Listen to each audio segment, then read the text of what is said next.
Grimsby Town versus Manchester United, the upset no one saw coming. Why are Manchester United not in the mix? Is it the wrong structure, the wrong mindset, a midfield issue, or just a goalkeeper issue? Hello and welcome to my channel, Your Sports Huddle with me, Puneet. Before we actually scratch our head and trying to find a solution as to why Man United are not reaching to the heights even after spending 200 plus millions on the attacking third, let me just remind you that Manchester United played against Grimsby Town, who are a 4th division team in the English football pyramid. Manchester United lost to them in penalties. There were 2 mistakes being made by the goalkeeper Andre Onana, both goals conceded, and again in the penalty shootout, he could not save even a single penalty. Both Cunha, who's a new attacker, along with Mbumo, missed out on their penalties respectively. And for the very first time in Manchester United's history, the club has been ousted in the second round. This is unprecedented. This has never happened in the past. And while we are going to dissect on the areas where we still feel Man United can improve, but it would be a long shot to say that they will be in the top 4 or 5 by the end of the season. They're not good enough, at least up until this moment.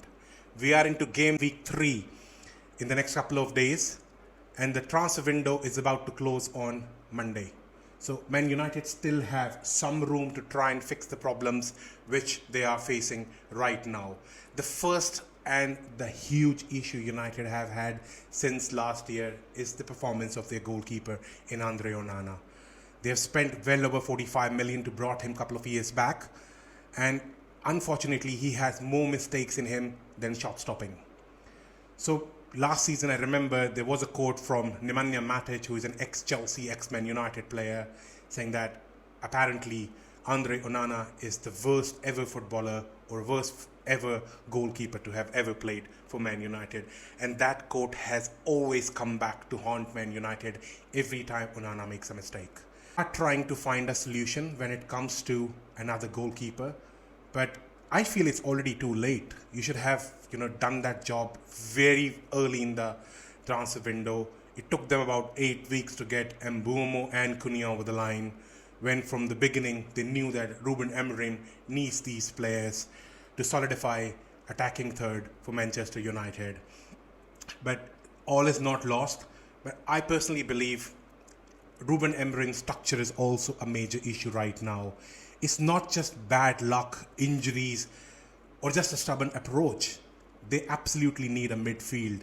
Somebody who can play in front of the defenders, protect them, do those interceptions which are needed, and make Man United solid, at least from the back.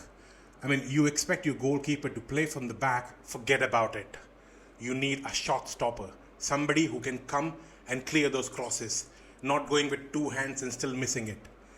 This has become a joke for Man United, and I'm not even a Man United fan. I can't laugh at them. I'm a Chelsea fan, but I still want Man United to be at the higher end of the pyramid. But unfortunately for them, even after spending the sort of money they have thus far, they aren't really looking good enough. Let's talk about a few of the reasons why Man United are where they are, especially in the midfield. Reason number 1 is Casemiro, who once was an elite midfielder, but he hasn't got the legs anymore. Kobe Mino, who is an academy product, he's versatile, he's dynamic, but he's still not a number 6. And there were speculations that even he's on the chopping block. So where are you going to find these players? You've tried to get in Carlos Baleba from Brighton, but Brighton outrightly rejected it. So you need to find some sort of a solution. I mean, you have Bruno Fernandes in midfield, along with Mason Mount, who are great on the ball, but defensively fragile. Unfortunately, no other academy product has shown thus far that somebody can play in front of the defense and make them robust once again. I mean, unfortunately, there is no fluidity in the midfield rotation, poor pressing triggers, and the wing backs are often left exposed, which means that you will always have the other team run over your midfield. I mean, if nobody's covering the space that is required, at least in this day and age, Man United would fall. This isn't modern football. It's reactive, it's predictable, and it's costing them points. Man United still have few more days to try and fix it. The attacking third looks really good. Try and find number 6. A goalkeeper is a must, and their defense needs to find more solutions. Ruben Amorim's stubborn approach needs to change. He cannot always go with a back 3. When you go for a back 3 system, you need to have a solid midfield in front of them. Unfortunately, that isn't the case. Plus, when you are playing against side who are playing in 4th division, you do not need a back 3. Go back, tweak the system, maybe play a back 4, have 3 in the midfield, 3 attackers, maybe a number 10. You will work much better than it is right now.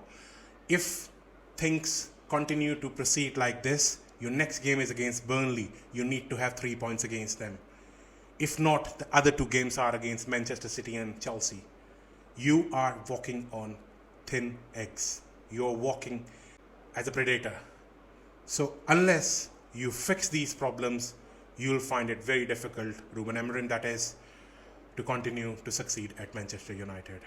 Well, that's pretty much it. Thank you very much for watching, and I'll come back with another banger.